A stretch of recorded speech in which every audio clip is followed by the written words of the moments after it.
আলাইকুম সম্মানিত ভিউয়ার্স, দেখতে পাচ্ছেন একদম প্রবাসী কীভাবে রান্না করে। প্রথমে মুরগির মাংস রান্না করব।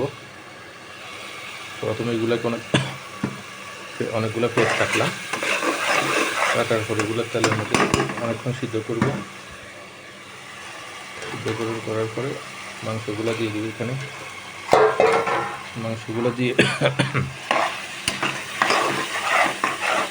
কিছুক্ষণ নাড়াচাড়া করবো। নাড়াচাড়া করার পরে এগুলোকে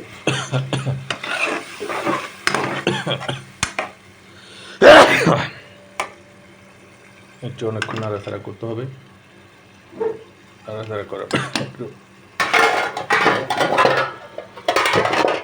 একটু উতরানোর পরে এগুলোর মধ্যে আলুগুলো দিয়ে একসাথে একটু নাড়াচাড়া করি। তারপরে ঢেকে দিলাম সুন্দর করে। এই যে ঢেকে দিলাম।